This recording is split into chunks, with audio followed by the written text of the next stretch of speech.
The Bostonian is Matt Perrault. This is our city. The Book is Dave Sharapan. Pay him. Pay that man his money. Together, they are The Bostonian versus The Book. You covered 12! I covered! Follow the show on Twitter at Boston versus The Book.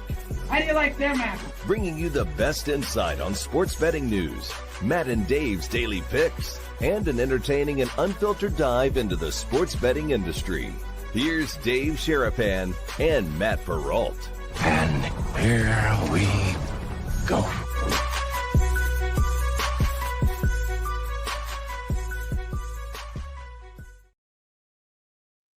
What's up, Brigade? How are you? Welcome into a Tuesday's episode of the Bostonian versus the Book. My name is Matt Perrault. You guys are watching on SportsGrid TV on the replay. How are you? But we're live on our YouTube channel at Boston versus the Book. We're live on X and Twitter, whatever you want to call it as well, at Boston versus the Book. Today on the program, we're going to bounce around. A lot of good things coming at you today on this Tuesday. Mark Zinno from ESPN Radio and SportsGrid Television will join us. He's a Yankee fan. We'll ask him about the Yankees. He is in Atlanta, so we'll ask about the Kirk Cousins situation. I watched the last episode of The Quarterback last night on Netflix to kind of get ready for the season, and it just reminded me of how much I like Kirk Cousins. There's two quarterbacks whose personality, and it really is kind of interesting because I am a agnostic person. I was baptized Catholic, but I'm not somebody who is a man of faith.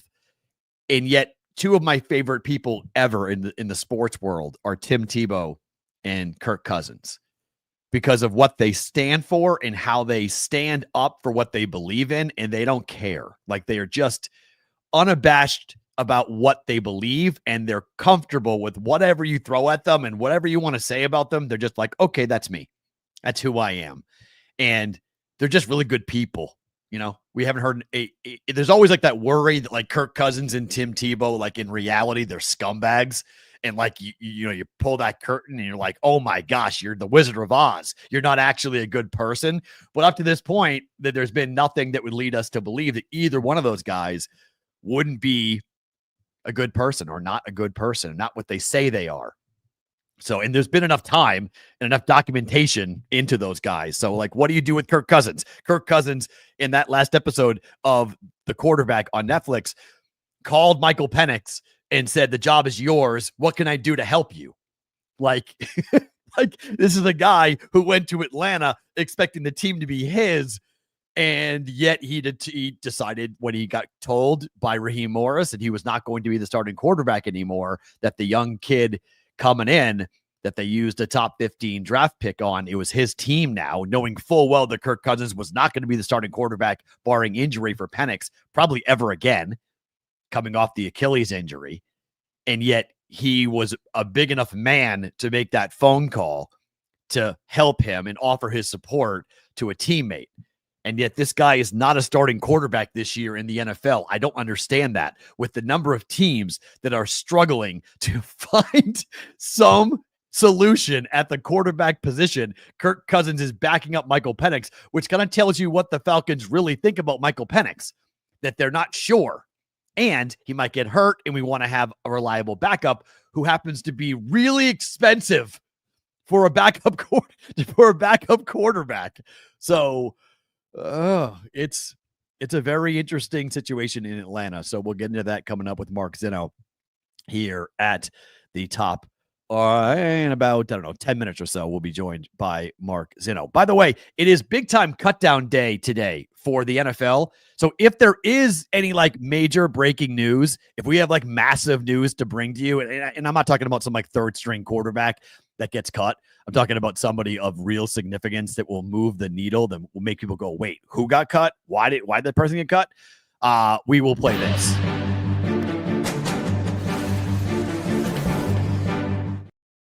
So we'll play that. So if there is any breaking news, we'll bring you the breaking news of the NFL. There isn't at the moment, but if there is, we'll bring you some up-to-date breaking news if anything happens on cutdown day. 53-man rosters must be set today across the NFL. Before we talk to Zinno, let's talk opening line for us here on a Tuesday.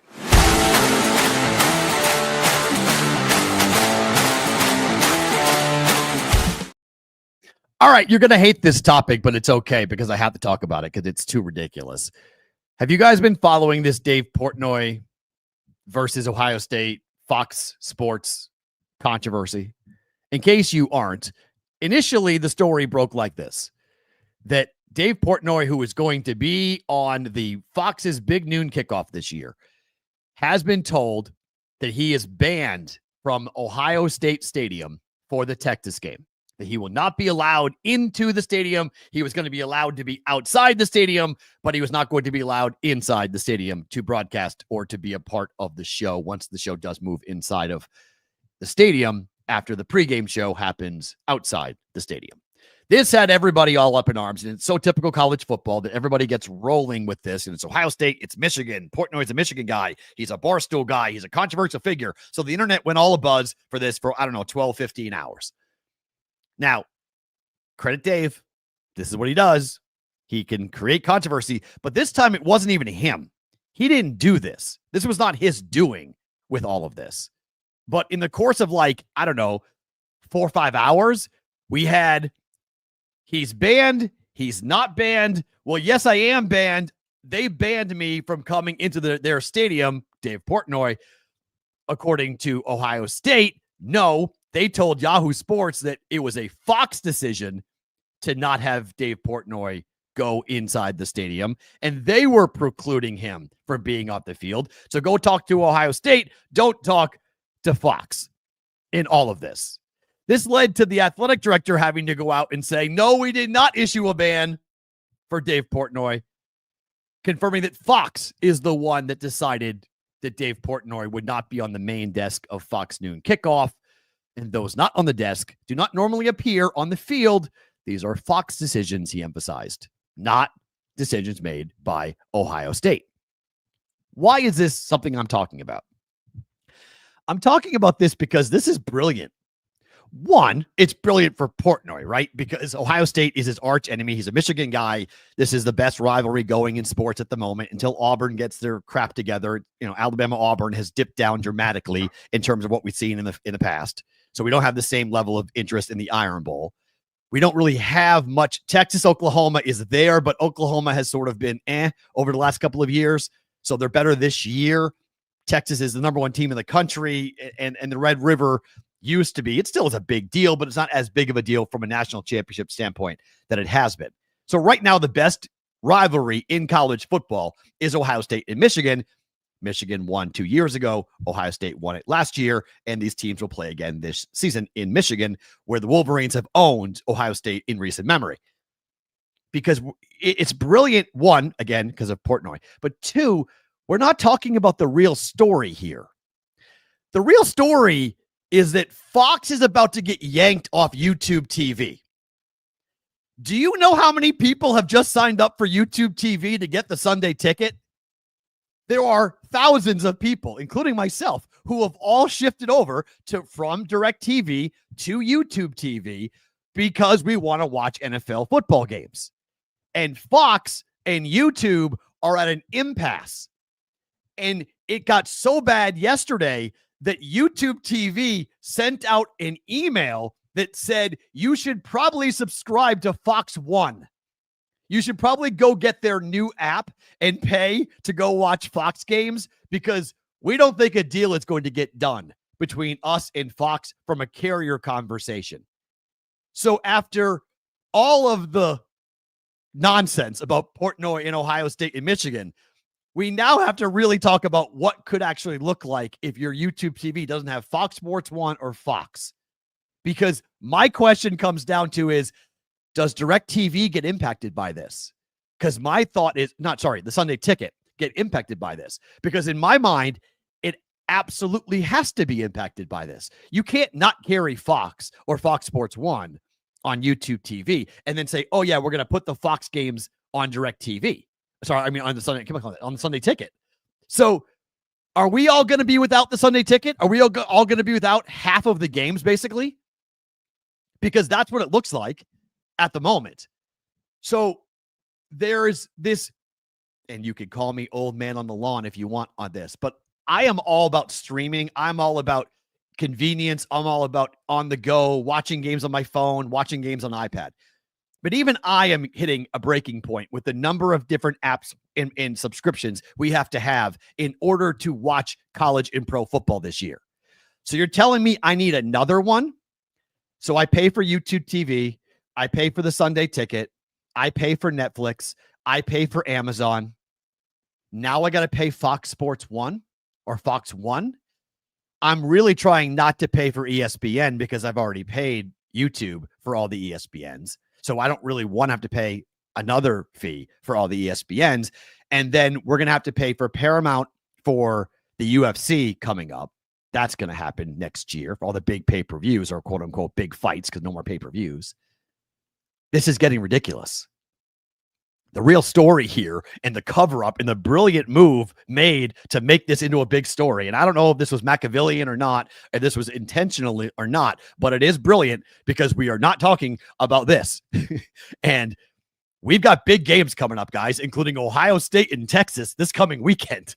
That this is the biggest game in September, and you can make a case about the betting interest and about the overall interest that this is going to be as big as any NFL game that we're going to have, including Thursday next week when the Eagles and the Cowboys play to open the NFL season.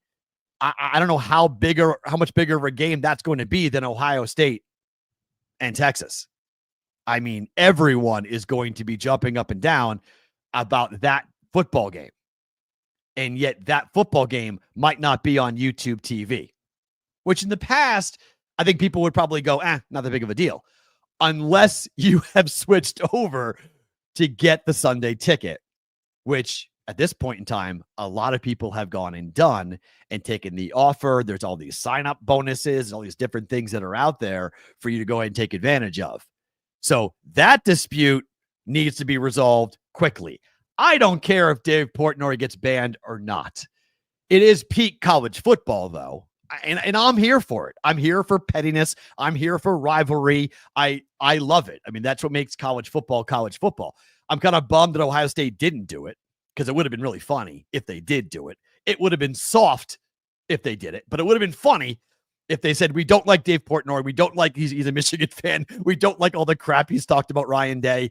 I mean, he's asked Ryan Day point blank to his face, if you lose again to Michigan, are you getting fired? Like he has stoked the flames with that, and he's brilliant at doing it. I mean, he is a mastermind. I mean, this is a guy who was able to sell his company for, buy his company back for $1 after he sold it for hundreds of millions. I mean, you can't argue with the business sense of Dave Portnoy and what he's been able to do with Barstool. But my spidey senses have been tingling with this story for the last 12 hours. It's like, we're covering up the real story here, right?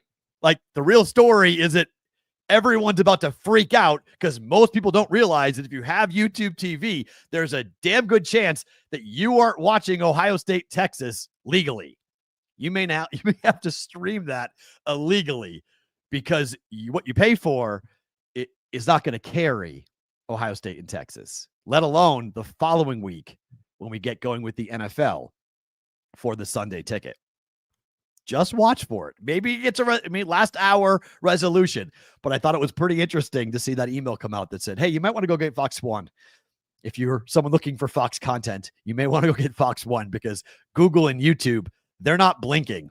They're going to hold Fox's feet to the fire here, and they want their carriage rates to go up, up, up.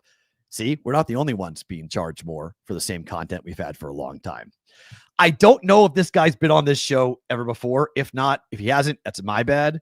But he's the one I guess here on the BVB. What is up, dude? How are you? Good to see you. Thanks for coming on. Is this your first time being on BVB? Yeah, man. Between you and Sherapan, I feel like this was long overdue. Long overdue. I apologize. I'm glad we're fixing that and rectifying this here. You're a Yankee fan, so let's start with baseball. You and I were going back and forth, and this is why the kind of the genesis of this conversation. We'll get to football in a second, but how are you feeling about your baseball team?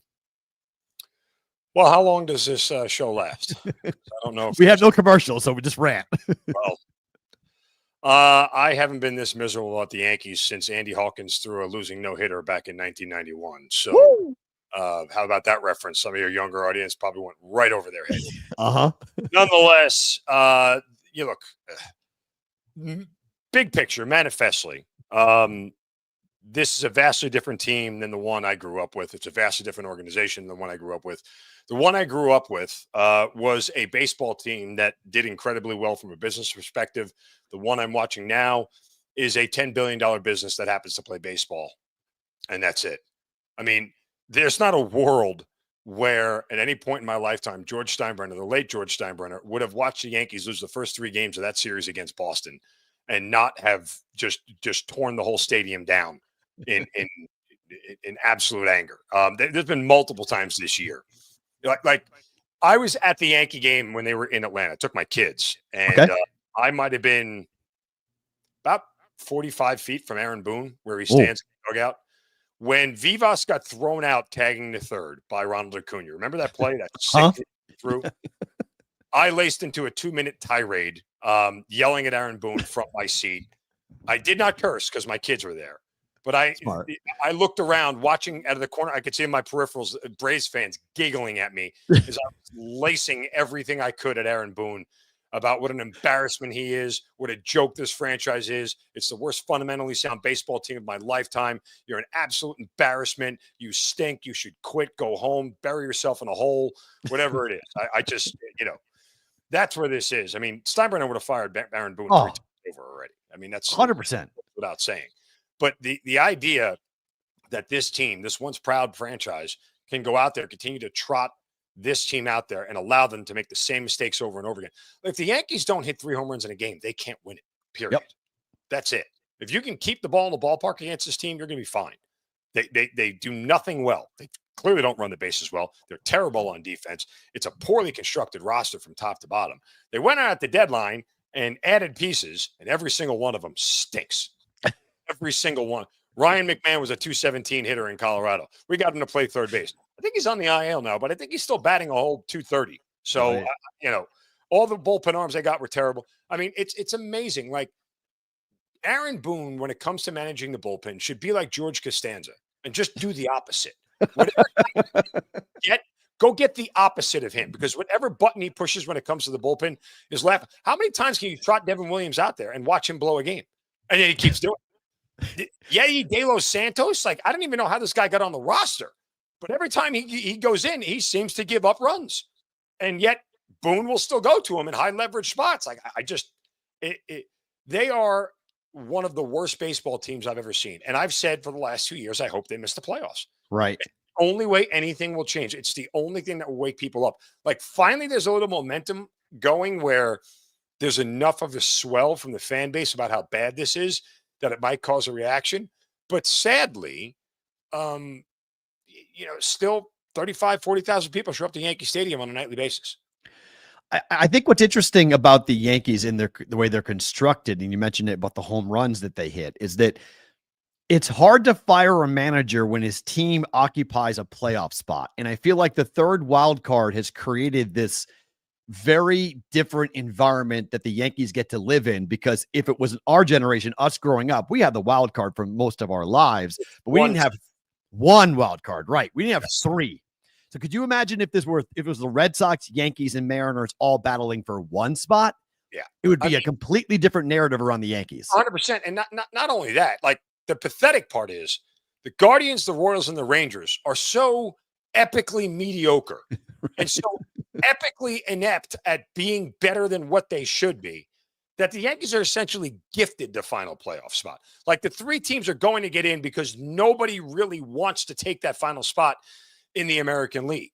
It's just that pathetic. I mean, I forget who it was, and this is classic Aaron Boone. I forget who it was.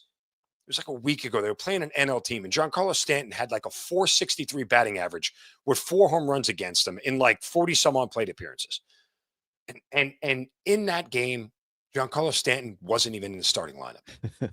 Like, for a team that lives and dies by the book so much, right? That looks at the analytical book and, okay, I got a guy with a 900 OPS against this starting pitcher. I got an idea, because he's totally useless when it comes to playing the field. And Aaron Judge is hurt and can't play the field. And we have 6 DHs on our roster. I guess we'll just have to leave him on the bench tonight. I mean, it's decisions like that that just are maniacal, and you don't understand it. And There isn't a way for this team to play themselves out of it. Look, when Derek Jeter goes on national TV and tells you that you make too many mistakes, this is Derek Jeter. Like, this is a guy who embodies the term Yankee captain more than anybody since Lou Gehrig and Thurman Munson. I know there haven't been a lot of them in between then, but you get the point. Like, Yep. Derek Jeter never said a bad word about the Yankees publicly in his life. And he finally did, like in an open forum in the middle of a pouring down rain delay at a racetrack, go figure of all places. Good job, Rob Manfred, on that one. And it shook nobody. And the owner, Hal Steinbrenner, is hiding in his office somewhere. Well, I know what he's doing in his office. He's counting money, which takes a long time. So, Scrooge McDuck count them one coin at a time. So does Hal Steinbrenner. Just one 5,572, 5,503. That's what he's doing in his office, and he's happy about it, which is good for him. But as a fan base, it's just absolutely miserable. And there's no reason this team gets any more of my time, energy, and effort. My favorite pastime now is to wait for the game to end, watch how they blew a lead, and then go to Twitter to look at all the reactions and enjoy it, and then act like I watched the game the whole time. But that's, they get no more of my time. You can see the glory days of the Yankees are sitting behind me, of the days when they used to actually be a competitive baseball team. And it's funny because the one thing that defined the Yankees dynasty, the late 90s and the early 2000s, was, Yankee fans will tell you, those guys had more heart than they did talent. And they had a ton of talent. There's no doubt about it. But those guys played with so much damn heart. They did anything they would have eaten a baseball to win a baseball game. They would have done anything to win a game. And none of these guys seem like they got that. No. And I'll ask you this, and then we'll get to football. Is it better for your wanting to clean house, anti-Boone, for the Yankees to make the playoffs and lose to the Red Sox in the playoffs, or not make it at all? Which one hurts more to get Boone out the door? No, don't make it at all, because at a minimum, there's no extra revenue, right? For a guy who's sitting there counting coins in Al Stein, there's no extra revenue for missing the playoffs. 2 more playoff games means people will watch. People will tune in. There's money involved. Like, the best thing they can do is miss it. And for a team to blow a 7-game lead on Memorial Day and then miss the playoffs completely, that's Mets kind of stuff that we're talking about. That doesn't happen to the Yankees. Sorry, Met fans. I actually think are better than what their record says, and I think they're one of the 2 teams that could take out the Dodgers in the playoffs. But they need to miss the playoffs. And Boone got a 3-year extension, so I don't even know if he's going to get fired. It's literally that pathetic at this point in time. And we haven't even gotten to Cashman, who seems to be grandfathered in, because I think both of those guys got some pictures of Hal Steinbrenner doing something he shouldn't. Oh, either that or they got him on the Epstein list or something like that, where he can't ever be outed, and these guys are holding him ransom for their jobs. But this, it's pathetic. And it's even worse hearing Aaron Boone every night go to the podium or go in front of a microphone in the media and just try to sweep it under the rug and laissez-faire it, like, yeah, we got to be better. This stuff can't happen. No, you know what? It can't happen. You're not doing anything to fix it. And that's the problem. You are the perfect one to talk about this break.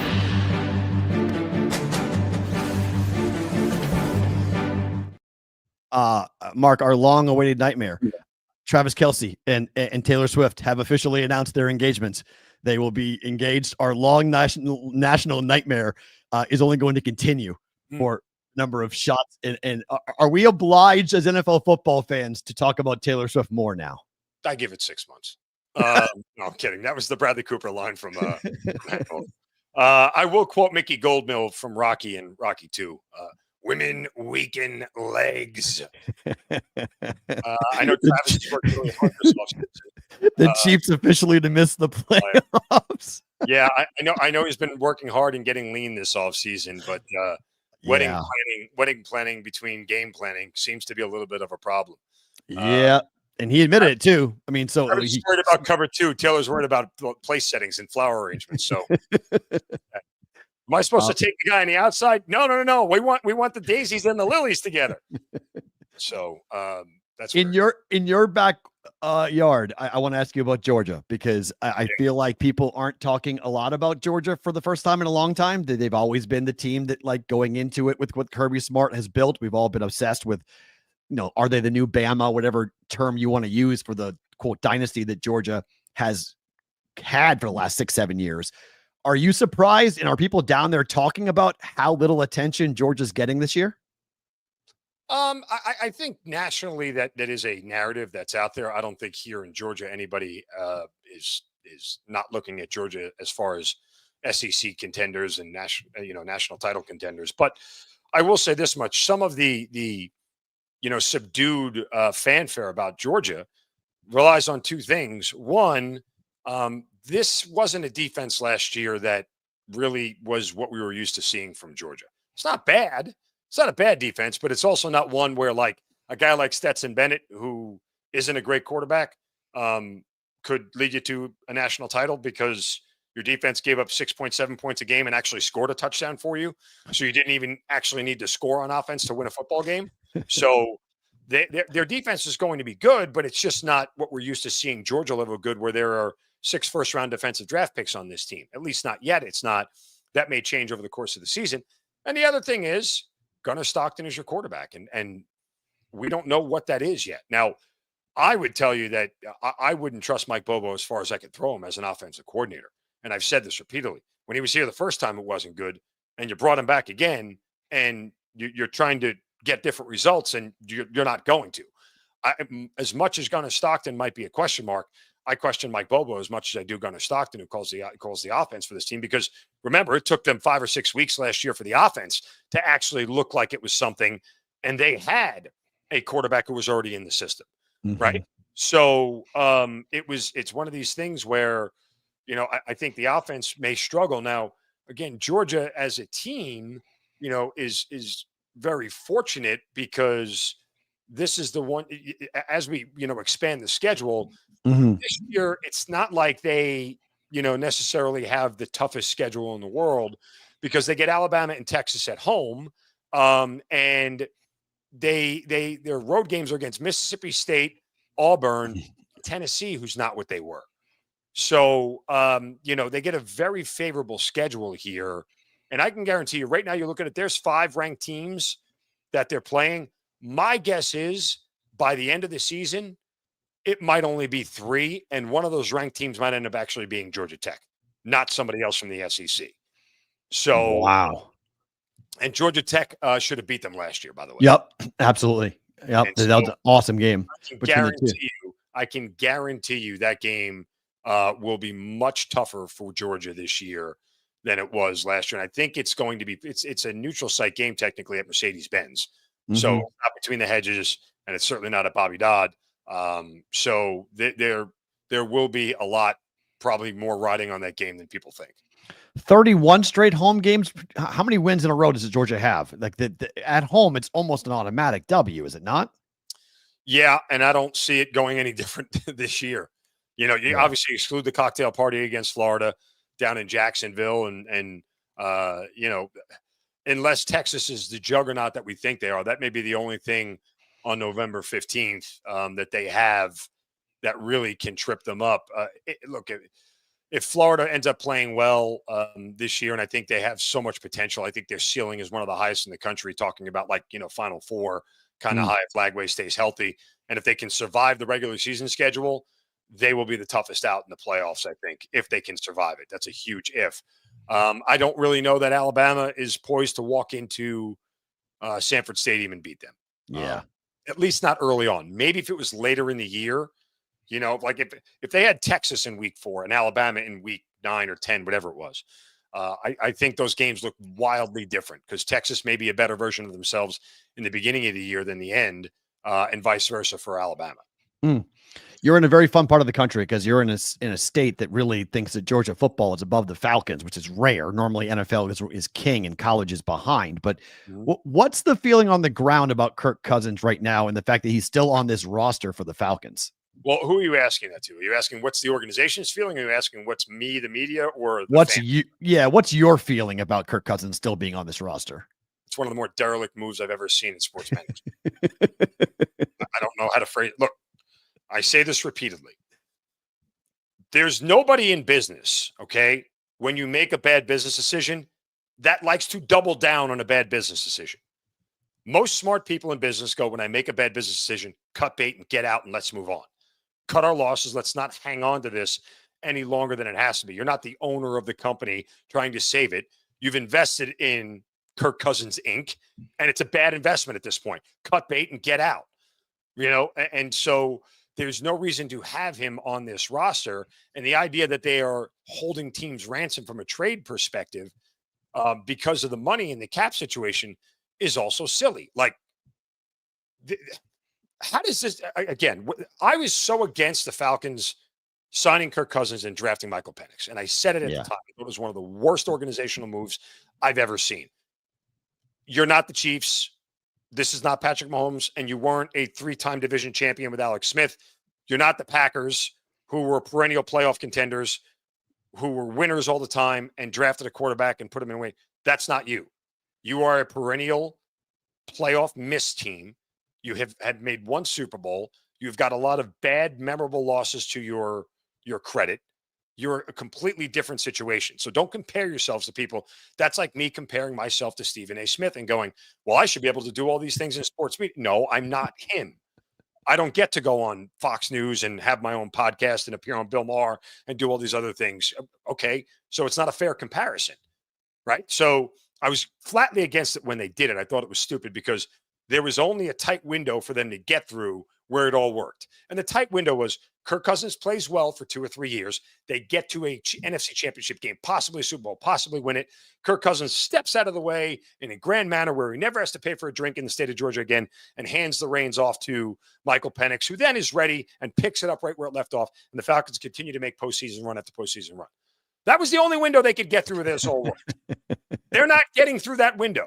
Remember, like, I don't know if you're a Star Wars nerd. I'm not really, but it's a scene where those doors are closing on Han Solo and he just dives right through and that's what the Falcons are trying to do, except the door slammed, Han Solo smacked, his head was knocked out, and then was picked up by the stormtroopers. Like, that's where we are right now.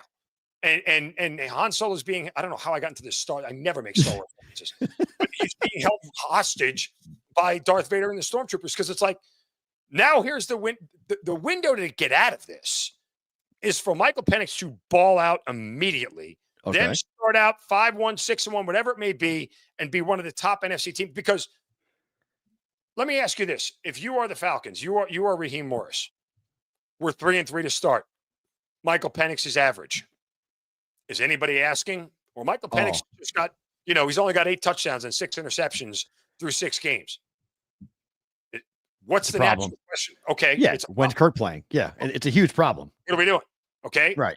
If Michael Penix, and I'm not wishing this, but if Michael Penix gets injured and Kirk Cousins comes in and plays well for 4 games, how do you go back to him? Yeah. So what is again, you're trying to get through this small window and your chances are next to 0 that you're going to get through it. You missed it the first time. I got an idea. Let's try to get back through that same small window again. Like, this is why it's derelict in management. There's no good scenario that comes. The only one that comes is that Michael Penix ends up being C.J. Stroud and Jaden Daniels. That's it. And if you're asking him to be the next one in the line of quarterbacks who can do that, I'm betting against it because those two feel like they are in a different category. But, oh, by the way, C.J. Stroud, what happened in year 2? Right. Yep. It wasn't the same as year 1. What do I think will happen to Jaden? What do I think will happen to the Commanders in year 2? Yep. Because guess what? You want me to give you what revisionist history is? Oh, the Commanders made the NFC Championship game. That is a factual statement. The other part of the truth is they were handed the NFC Championship game by a Lions team that turned the ball over 5 times at home, and there was no business of them even being in that game. Like, I'm not taking anything away from them. They won the game, but let's not pretend like the better team didn't lose more than the lesser team won. Like, that's not. We did the same thing with the Jaguars. Remember, they won a playoff game?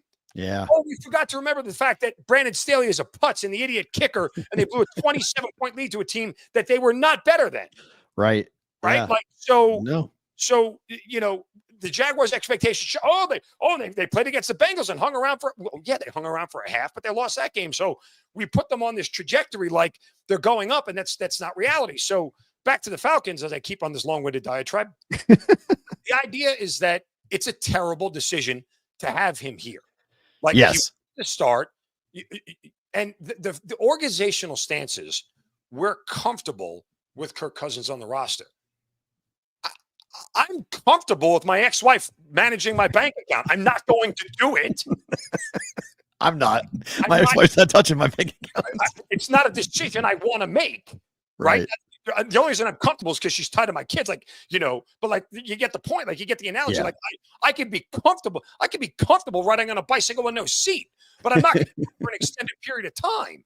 Like, so, that's their line. And their other line was, well, the money's already spent. If the money's already spent, then just get rid of them. Right. Then cut them and move on. Right. Cost and move on. Right. There's no point. Just trade him for whatever you can get back, a third-round pick. See if you can get some dough thrown your way to offset the $10 million you already paid him, and call it a day. Like, there's nothing about this scenario, and it's all fine now because they haven't played a game yet. But if they start to lose, it's bad early. You never self-manufacture a quarterback controversy. It is the dumbest thing an organization can do.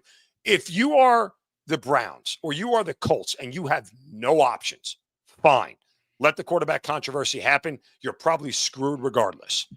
But the idea that you want to self-manufacture a quarterback controversy. And oh, by the way, I will say this. Do I have more time to connect to Black? Sure. Here's the interesting part. I actually think Michael Penix is going to be good. I don't know how good he's going to be, but I think he's really good. I think he's got the stuff. Okay. But I would like to take you through the litany of awful mistakes the Falcons had to make to get here, because I am a process over results guy. Okay. The process was so flawed, and I hate it. I don't hate it.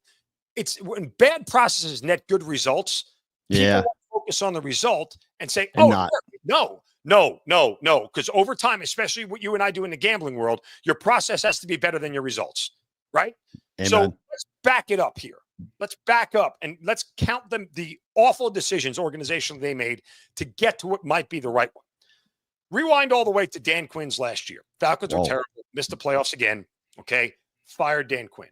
At that point in time, Matt Ryan, okay, had 3 years left on his contract. Okay. Yeah. 3 years left in his contract. He had a ton of cap money against it. And at that point in time, the general thought was, you're firing the GM. You're firing because Thomas Dimitroff got fired too. Yep. You're firing the head coach. Get rid of the quarterback, hit a reset button, and let them start over. Right? Yeah. That would have been the smart thing to do. But they kept Ryan. Well, the organization was so worried about tanking and looking bad because people don't go to Falcons games as it is. Right. Imagine if you had nothing to go on, right. Nobody showing up, right? So, bad decision number one, we keep Matt Ryan. They hire Arthur Smith, and I know this for a fact, and it's never been stated publicly, but I know it. Okay. Arthur Smith, when he took the job, was promised 2 years of Matt Ryan. Oh, he saw what his contract was. They have year one. Matt Ryan plays okay. They finished 7-9. They had, bad defense. Their offense was okay. Arthur Smith, who I think is a great play caller, by the way, and I think the Steelers are going to be surprise a lot of people this year. Wow. Okay. I could tell you more why on that in a minute. So then, and Arthur Smith really should have never took the job. But the only reason he took the job was because he was guaranteed 2 years of Matt Ryan. If they had moved on from Matt Ryan, I guarantee you Arthur Smith doesn't take this job, because Arthur Smith is smart enough to know that having to develop a quarterback is much harder than getting one who already knows it. Look what he did in Tennessee to Ryan Tannehill. That was an established quarterback who could play the position. Granted, didn't play it well, had ups and downs, but he could make him better because he works within a skill set that is a known commodity, known quantity in the NFL. So he had promised 2 years of Matt Ryan. What happened after year one of Matt Ryan? What happened in that offseason? Do you remember? Got cut, right? No. Some guy named Deshaun Watson became a free agent. Oh, right. And the owner openly lusted after his former ball boy here and did everything possible to go get Deshaun Watson, which I didn't disagree with at the time. Right. You're going to do it, right? You didn't know that he likes things he shouldn't. That stuff. That said, but he openly went after him, okay? Now, the cost of openly pursuing another quarterback is the one that you got kind of gets his feelings hurt. And oh, by the way, if you were going to go after him, you better have damn well gotten him. And he didn't get him. So now you got egg on your face, and then you have to dump the best player, the best Falcon in the history of the franchise in Matt Ryan for a third-round pick just to get him out of there and save face for him because you couldn't keep him around here anymore. That was bad decision number two. Okay? So you have those two bad decisions. Then what happened was, here's bad decision number three. In trading Matt Ryan, instead of living with it, Then you had about 45 to 50 million in dead cap money, leaving your head coach that you promised 2 years of Matt Ryan with nothing but that bucket of CDs at Best Buy for $1.99 that you can still go and get CDs for. Yeah, that one that's still sitting there right at the checkout counter. Yeah. Yeah. By the way, here's a Billy Joel CD from the Greatest Hits album. 99. Go ahead, go grab it. That's what was left at quarterback. So they had Matt Ryan. They were stuck with Marcus Mariota. Yeah. Right. And so what did they have to do that offseason? They take a flyer on Desmond Ridder in the third round, which coincidentally, this is what happens. They cut him today, by the way. But hold on, you get bad luck as well. That was one of the worst quarterback drafts we've had in the last 20 years. So there was nobody there for them to choose from. So they take a flyer on Desmond Ridder. Mariota plays all but 4 games that year. Desmond Ridder comes in. They go 7-9, miss the playoffs again. Okay, now we're on year 3 of Arthur Smith, and it's time to start Desmond Ridder. Desmond Ridder can't play. Nope. And nobody should be surprised because he was a third-round pick that went to Cincinnati. He didn't go to Alabama. He didn't go to Texas A&M. He didn't go to Oklahoma. He didn't go to Oregon or Penn State. He went to Cincinnati. I know they got to a college football playoff with him and got smoked. But nonetheless, okay, Desmond Ridder can't play. So then what do? We fire the coach who had bad decision number 4, by the way, okay? We fired the coach who had no business being fired because it wasn't his fault, and he's a really good coach, and hit a reset button to bring in Raheem Morris. Then we sign Kirk Cousins, good move, and then we make another bad move to draft Michael Penix.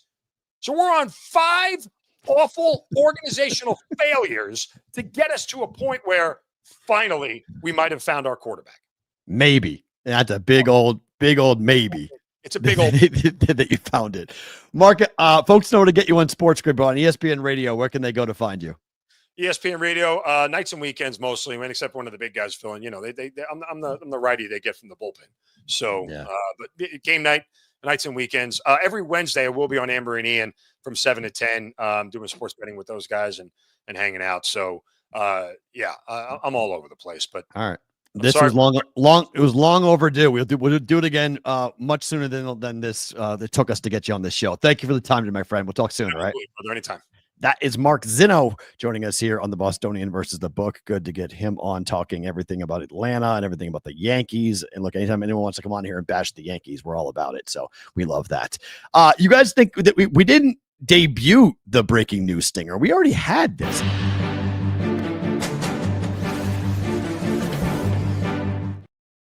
We've had that for a bit. We just haven't played it all that much because we haven't had that much breaking news because we're like all coming out of hibernation now, all this new stuff flying around. But yes.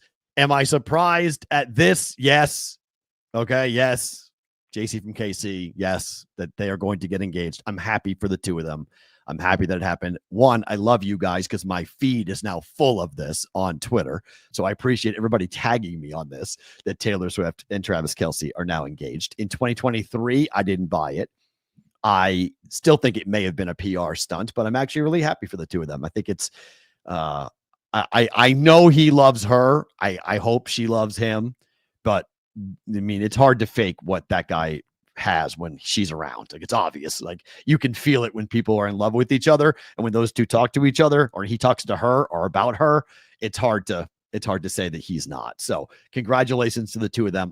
Hopefully things work out well. Celebrity marriages tend to not work out all that well, but Taylor's taking her time, and again, I was right. I've been telling my daughter this for a while, that I thought this was going to happen because I thought she was going to borderline disappear for a while.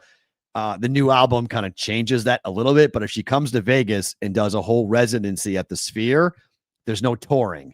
So if she's going to do Life of the Showgirl and she's going to do it here in Vegas at the Sphere, well, there you go. You got that happening coming up here.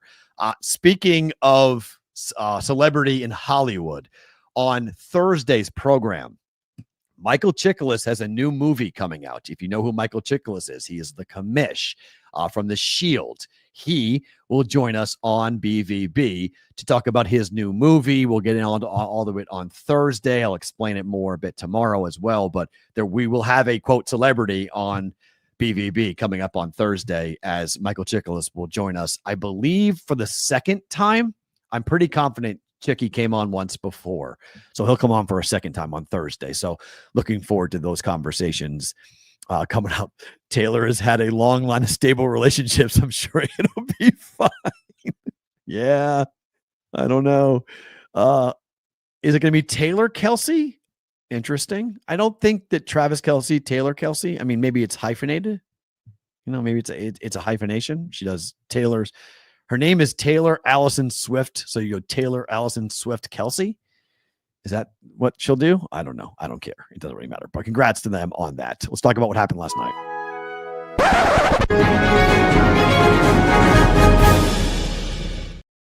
All right, what happened last night? Cal Raleigh is a story, guys. This guy is unbelievable. He just can't stop hitting home runs. 50 home runs now for Cal Raleigh. He becomes the first player to reach that milestone in 2025. First inning shot on the way to the Mariners, beating the Padres 9-6 last night.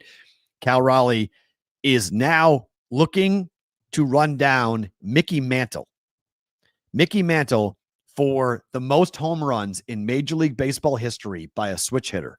He's got 50. What's insane about the 50 number is that he, sitting here on August the 26th, that he's 23 home runs shy of Barry Bonds. Like, it's late August. We only have like 5 weeks left of the regular season, and he's 23 home runs behind Barry Bonds. The fact that that number actually is a real thing in baseball is still kind of a joke to me. Shows you how ridiculous the steroid era was. But Cal Raleigh, his high in his career for home runs is 12 in a single month, in case you're curious, which would tie him with Aaron Judge for the most home runs in the history of the American League, which 62 is still a pretty amazing record. Speaking of Aaron Judge, we've been watching these numbers all summer long, and finally, Cal Raleigh, after 5 months, is the odds-on favorite to win the American League MVP. There are some insane numbers out there with Cal Raleigh from a plus perspective, but minus 125 on Cal Raleigh to win the American League MVP. Aaron Judge now at even money. That in itself is stunning that we now see this after 5 months. But Cal Raleigh should have been the MVP leader in the clubhouse odds-on favorite for the last 2 months, in my opinion, because Aaron Judge has been living off of what happened in April and May and June partially. But since like the middle of June, Aaron Judge has been not great, and the Yankees have been bad. And Aaron Judge now being behind Cal Raleigh is the right thing. That's appropriate. And I'm not sure. I mean, looking at it now, I think Cal Raleigh's going to win it. If he keeps rolling, if the Mariners win if they win a playoff spot, I think Cal Raleigh is going to be, even with the Yankees in the playoffs, I think Cal Raleigh is going to be your American League MVP.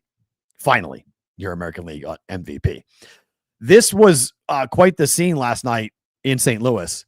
The Cardinals' attendance of 17,675 was the lowest in the history of Busch Stadium, the third, and the first time they've ever sold under 20,000 tickets for a game in St. Louis.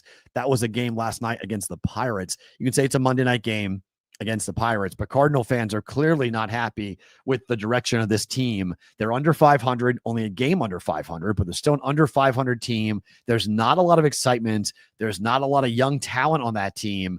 There's aging talent like Nolan Arenado, Sonny Gray. Like, there's just not a lot for fans to jump up and down about. And now the Cubs have run away with the division. Sorry, the Brewers have run away with the division, and the Cubs are going to make the playoffs as a wild card team.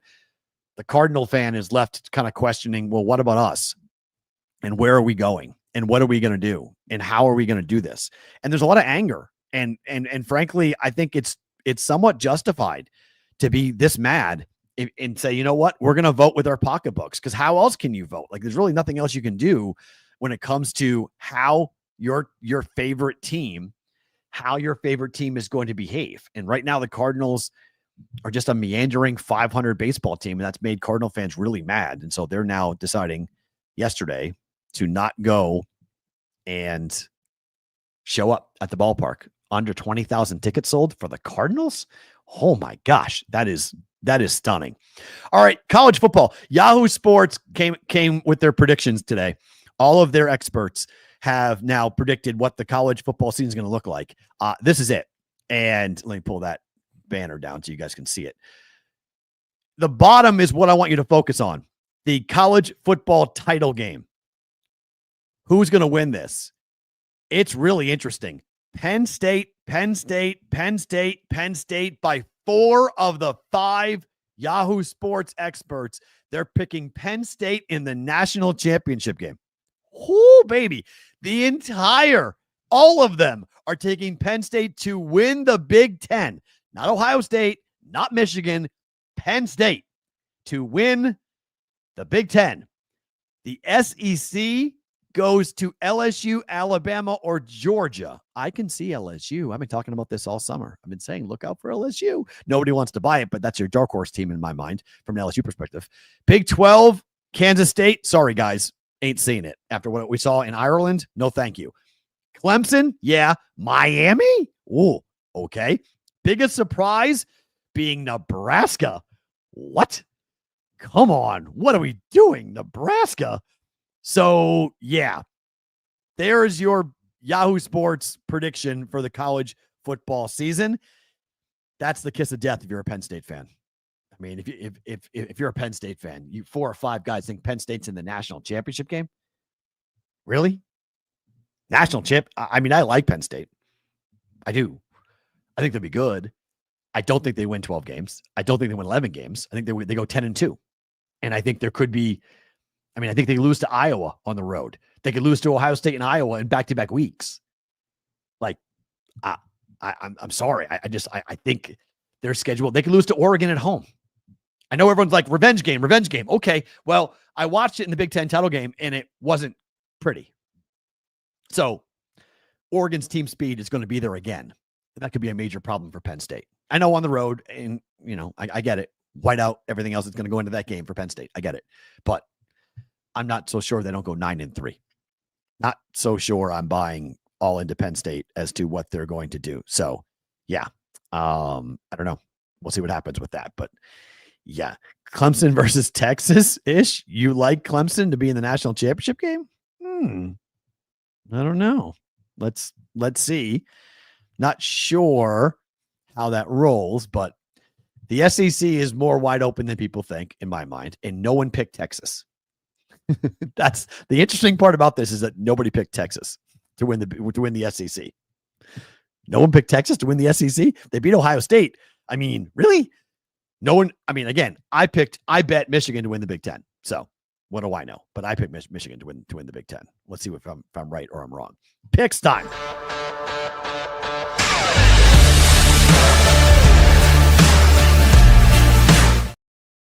All right, picks for today. I'm going to ride with the Red Sox. Why? Because Kyle Bradish hasn't pitched since May of last year. Not this year, last year. It's been 14 months since he pitched in a Major League Baseball game, coming back from Tommy John surgery. And Lucas Giolito going for the Red Sox today. That is a matchup I like. Gilo has been very good for the Red Sox, both on the road and at home. Red Sox won the game 4-3 yesterday, thanks to a 3-run shot by Jarrett Duran. I think this is going to be another game for the offense for Boston here, and I think Giolito will be good. The bullpen will be good enough, and the Orioles are literally circling the drain. I mean, this team has had injury after injury, and they just can't score enough runs. They've got young talent, obviously, but things have not gone well. In Boston right now, things are clicking. Okay, this Roman Anthony call-up has changed everything. Even with losing Marcelo Meyer for the season with a wrist injury, the Red Sox offense continues to be formidable at times, good enough, and the pitching has been the biggest surprise, led by maybe Lucas Giolito with how good he has been. Give me the Red Sox to win today. I like the Yankees on the run line today, even though we've been making fun of the Yankees all day. I think Mackenzie Gore, the Yankees mash lefties. And Mackenzie Gore, yesterday, the Yankees scored 10 runs against Brad Lord, and the bullpen. Lord gave up 6. That was fine. I was on the under 9. It was my bad bet of the day. But it really was what was going to happen with the bullpen, because they came in and the Yankees torched the bullpen for the Nats. 10-5 win yesterday. Probably something similar today. I think Mackenzie Gore gets touched up for a couple of home runs. Yankees win the game on the run line. It's plus 120, plus 130, depending on where you're looking at from a book perspective, but I'll take the Yankees on the run line. And then my real contrarian play of the day, The Guardians have absolutely stunk. They've lost 6 games in a row. They can't beat anybody. They've been shut out 3 games in a row. They can't score. They can't do anything right. I'm backing the Guardians today. Give me the Guardians against the Rays. Why? Shane Baz sucks. He is absolutely horrible. Since the 1st of July, Shane Baz, the Rays have won a total of 1 game started by Shane Baz. Last time out against the Yankees, he went 3 innings, gave up 6 earned runs. His ERA in the month of August is 9, 19 innings worth of work, 19 earned runs, and 7 home runs given up. 5 of them to the Yankees in his last start. But the Guardians are so due.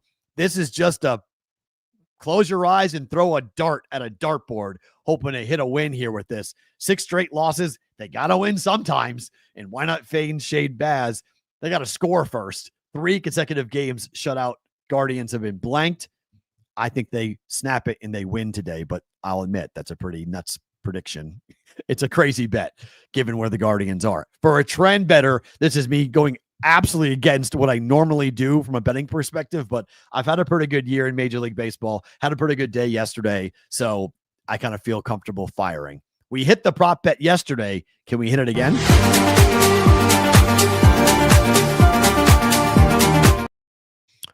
All right, we got the prop bet right with Christopher Sanchez for the Phillies to go over 1.5 earned runs. He gave up 4. So today I'm going to go, and I watched the game last night between the A's and the Tigers because I wanted to watch Skubal pitch, and watching him pitch is a thing of beauty. But Nick Kurtz he's a monster. Like, he's an absolute monster. The size of this guy, every time he's at the plate, he's a threat to go deep. He had 2 RBIs yesterday. Him to have an RBI today off Charlie Morton, I like the chances a lot for him to drive in a run today. And this game most likely goes over. He hit it yesterday going over a half an RBI. I think he gets an RBI here today, and you can shop around and get some pretty good prices on Nick Kurtz, plus 135, plus 140, depending on where you're looking for here. But for the A's, Nick Kurtz to drive in a run, sacrifice fly, a single, home run. He's just a run producer up against at home in a ballpark that does give up a lot of runs to both teams, whoever's playing there in Sacramento. A's Nick Kurtz to go over an RBI today at plus 135 for the BVB prop bet of the day. Circa Sports Pro Football Story of the Day from our friends at Circa Sports, with sign-ups still going on right now for Circa Million and Circa Survivor.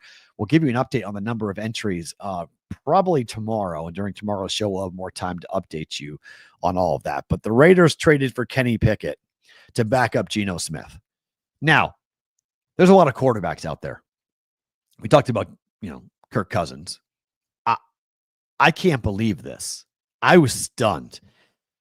I mean, I would rather have Desmond Ridder over Kenny Pickett, and they traded draft capital to go get Kenny Pickett. What? Like, the Browns, they had to trade somebody, and I think they probably made the right choice by keeping Shedeur Sanders, letting him develop, having Dylan Gabriel back up your starter in Joe Flacco, and then eventually maybe Gabriel coming in and being the starter at some point. You invested high-level draft capital in Gabriel, not really on Sanders, a 5th-round pick on Sanders. So you can see how he develops and stick him on the practice squad and, have him run the scout team and all that stuff. But Kenny Pickett, what are we doing? I was stunned about this. Like, and it's a good question. How in the world did the Browns get anything for Pickett? It's a great question, JC from Casey. Why would they give up draft choices? I don't know. I saw this and I was like, whoa. Because there were numerous quarterbacks that were being cut or being traded that I was like, the Raiders should have done that. The Raiders should have done that. Like, what are the Raiders doing? Why are the Raiders settling for Kenny Pickett? Like, wait, what? Now, I get it. It's a backup quarterback, so you can't get too upset about it. But, like, Kenny Pickett to back up Geno Smith? You must think that Geno is going to be fine. Like, I mean, I hope from a Raider perspective, I hope Geno Smith is fine. This is one of the first years. This is actually the first year in 3 years I haven't bet the Raiders to go over their win total, because I think they go over their win total. I think they're going to be better than people think. I just bet Ashton Genty to go over on his touchdowns, over 7.5 touchdowns for Ashton Genty. So the Raiders, I think if they win and go over their win total, most likely Ashton Genty has a pretty big season for them. But I don't understand this trade. I don't get this move. I don't understand it at all. Give up draft picks. I mean, they were going to have to cut him. I mean, they did the Browns a solid. I mean, the Raiders bailed their butts out here. They did not have to do that. He would have been cut. Instead, they traded for him. Oh, okay. Maybe they see something in Kenny Two Gloves that I haven't, but I am not a fan of Kenny Pickett by any stretch of the imagination. I didn't like him in Pittsburgh. Yes, it's 7.5 total touchdowns for Ashton Genty. Yes, 7.5 total touchdowns for Ashton Genty for this season. So I don't know. I'm not in love with that move by the Raiders. It did not make a lot of sense to see what they did. If you guys are watching on SportsGrid on the replay, thank you for being here. We appreciate it. We're back same time tomorrow, 10 p.m. Pacific time. For the rest of you who are watching live, you get more time with me. Lucky you. Bonus time starts now.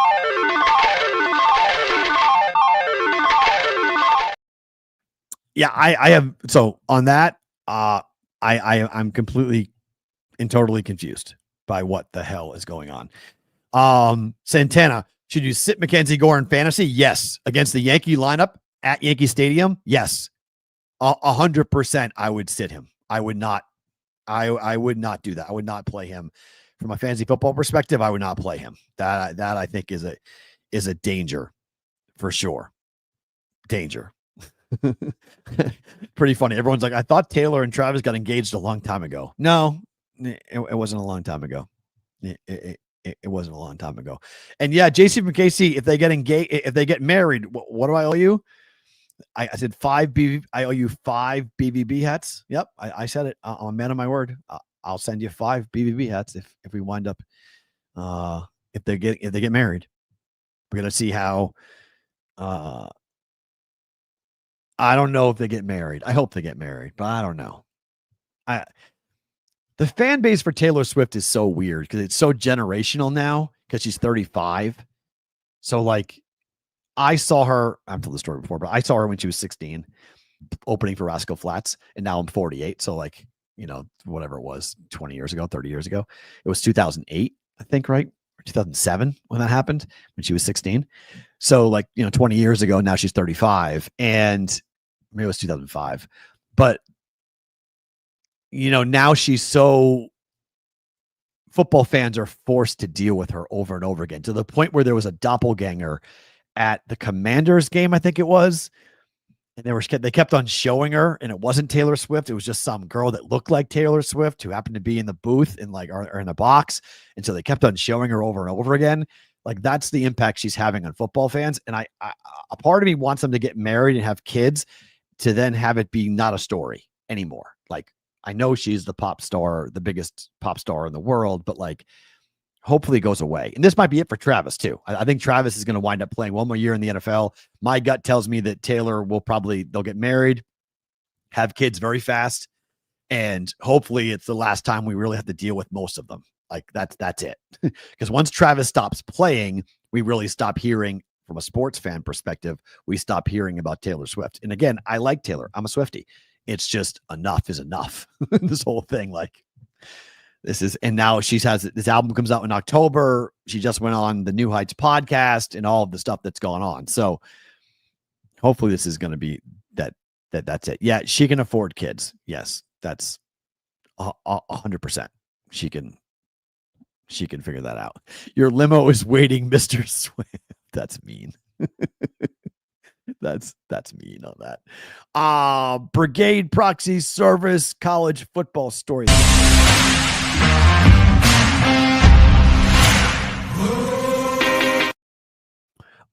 If you guys haven't received the email yet from us, hopefully you did.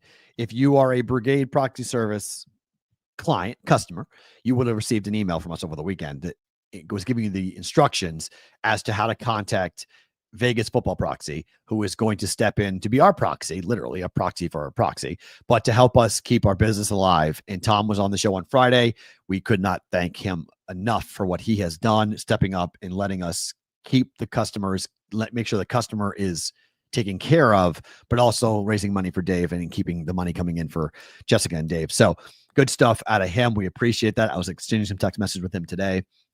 So if you need more information, if you haven't gotten the email or don't know what's going on and you need more information, you can text me at 702-570-8255 and I will put you in touch with Tom directly so you guys can set up a time to sign up or set up a time to explain what's going on for all of this.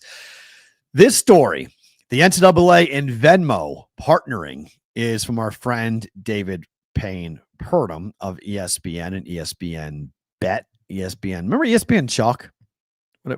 ESPN Chalk is now a thing of the past, but they are partnering to combat harassment of college athletes. And when I read the headline, I was like, interesting. Venmo and the NCAA announced a partnership on Tuesday morning aiming to combat abusive and harassment of college athletes, some of whom have reported receiving unwarranted requests for money from losing bettors and solicitation for inside information.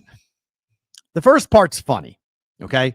The first part is, I think that's funny. If you're on Venmo and somebody has your Venmo and somebody requests you to pay them for the bet because you stunk, that's funny. You should laugh. That's not harassment. That's funny. Block the person or get a different name on Venmo, or don't use Venmo if you're a college kid. How about that? Okay? You play college football and you are a public figure. Don't have your Venmo available. Crazy story. But the other part I don't like. First part's funny. Don't ask for inside information. That's brutal. That's ridiculous. That's wrong. So they now have announced a partnership featuring a dedicated hotline for athletes to report abuse and harassment, education on account security, and increased monitoring. Venmo's security team will monitor social media trends and events during games, such as last-second missed field goals that have triggered surges in unwanted interactions. The reporting hotline was launched today. The NCAA said its research shows that close to 20% of online abuse and harassment directed at college basketball and football players on social media is connected to sports betting. On Venmo, most of the harassment comes in the form of requests for payment from gamblers who lost a bet related to the athlete. That, according to the NCAA. Quote, Cliff Hangerbrock, NCAA Managing Director of Enterprise Risk Management, told ESPN, "We have heard of the solicitation of insider information as well. Hey, can you let me know if you're going to play or not? And I'll provide you some money," which is obviously really problematic for us from an integrity standpoint. I mean, this is lip service, right? I mean, come on now. This is not going to do very much. Like, this is a nice little story for Venmo. Nice story for the NCAA. It's not really going to do very much. Like, come on. Like, this is not going to. Yeah. No, I was joking around. Behrman wrote for Chalk. Yeah. A lot of people, all of our friends, when we started BVB, ESPN Chalk was a thing. That was until ESPN Bet came around. Now they just direct everything to ESPN Bet. So coming up on that. So, we'll see. One more story for us here today. It is the news of the industry on a topic that we've talked a lot about.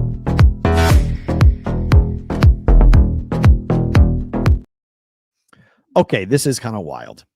We've been talking about this story forever. The NFL is smart, though. The NFL now is asking some real questions about the prediction marketplaces being offered by Kalshi, by Robinhood, and by Polymarket. Remember, Kalshi and Robinhood are connected in a way that we all don't really know yet, but they are very much connected. They're basically the same company in a lot of ways. So Kalshi and Robinhood are very, very similar. But Polymarket is a totally different company. Polymarket is a competitor to Kalshi, raising many questions, same red flags with sportsbooks. The NFL is worried that they could, quote, be susceptible to manipulation or price distortion due to lack of regulation. Where have you guys heard that before? Like, what show has talked about that before? That the CFTC, to police a gambling world, is not in the right world at all. That is not what they do. Now, I know the CFTC is a big organization. I know that they can root out fraud in the securities market, in the stock market, but in a sports betting market, really? You know what to look for? Huh. That's interesting. Can you tell us? Can you show us? How are you monitoring betting? How are you monitoring games? How are you monitoring who's playing and who is not? What is a, quote, suspicious wager? Because you need liquidity. We know that. So are you turning down somebody coming in who's dropping 10,000, 100,000, 500,000? What are we doing? What are your regulations? What are you doing from a know your customer standpoint? What are you doing from a problem gaming standpoint? What are you doing, Kalshi? Because we don't know. It's remarkable. But the other side of that slide is even more crazy. Donald Trump Jr., who has been on the board of Kalshi as a strategic advisor for Kalshi. We've talked about this for weeks. Today was announced as a strategic advisor to Polymarket, which is the competitor to Kalshi. So now the president's son is not just on one board for the legalization to make it happen. He's on two for the prediction marketplace. How is that possible? How are you even allowed to do that? How can you be a strategic advisor for both? Unless it's you have to pay a toll to operate in this space. Like, that is wild to me. How does that happen? Why would Kalshi want that? Why would Polymarket want that? Why would anyone? Why would Donald Trump Jr. want that? To be an advisor to both? What? Like, how is this possible? It doesn't make any sense to me. It is an unbelievable situation that the president's son is now part of both sides, both competitors. Polymarket, which only went legal in America very recently by buying a licensed company with the CFTC, and Kalshi, who I can't believe how much they talk on LinkedIn. Like, if you're not on LinkedIn, if you care about this story, you should be on LinkedIn, because they talk on LinkedIn all the time. They have people, they have like these minions that are out there trying to tell everybody why it's legal. And like, whenever you post something on Kalshi, it's like, bam, this person or persons shows up with some explanation as to why us in the gambling world, this guy called us Neanderthals yesterday. They called us sycophants yesterday, and that we don't know anything. Like, the pro Kalshi people on LinkedIn it's amazing. And Sarah Slane yesterday, who has been obviously one of their main advisors, has really talked a lot about how Kalshi is legal and why it should be allowed.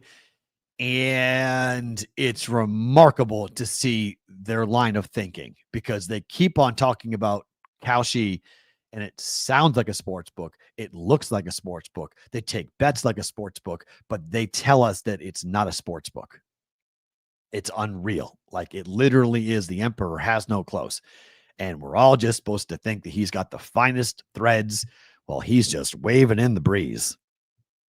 And that's what we're up against right now. It is redefining the word is.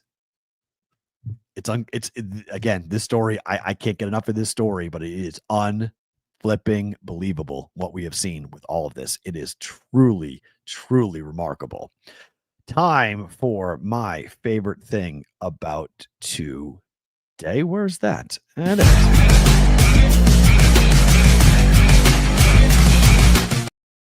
I got a couple quick things and favorite thing about today. One, Mark Zinno. Mark was great. Anytime I can just sit back and let somebody else ride and drive the show, it's fun. So that was great. Saved my voice. He was awesome. If you missed any part of that interview, definitely go back. I thought for sure we had Mark Zinno on before, but that was my bad not to have Zinno on, given how much stuff we've done with SportsGrid with him. It was kind of annoying. It was kind of sad for me to go, wait, you haven't been on here before? That's my fault. So we'll have Zinno on again at some point, especially if the Yankees miss the playoffs. They missed the playoffs 100%. We'll go get Zinno anytime we can rain on the Yankees. That's going to be a lot of fun. Other than that, this is going to be a really fun rest of the week as we head towards the Labor Day holiday. Tomorrow, Randy Moss, not that Randy Moss, the NBC Sports Randy Moss will be on the program. We have a horse race to get into as we look ahead to the Breeders' Cup. There's a darn good chance that we're going to be back out at Del Mar once again. And without Dave being there, I'm going to be really bummed out. But that's in November. So we'll see how Dave is doing in November. But they want to bring the show back out there. So it looks like we'll come back out and be a part of Del Mar again. Maybe. It's not for sure, but we're hoping that happens. And then on Thursday, this is basically Thursday's show is basically going to be 2 interviews, essentially. The first is going to be Michael Chiklis to talk about his new movie. And that I can't wait for that because we can tell the story. I don't know if I think I've shown the pictures with that for Michael Chiklis, but his new movie coming out where he plays a football player. It's called The Senior. It opens on September 13th. They are already doing pre-sale tickets. It's all about it's a challenge. It's an independent film that he has done called The Senior, but he plays a football player that goes back to college. So it's going to be fun to talk to him about what it was like to play football. And it hits theaters on September the 19th. So looking forward to that. 4 decades after getting kicked off his college football team, Mike Flint returned to his alma mater to rejoin the team to resolve some unfinished business. So he has eligibility left and he wanted to play. It's based on a true story.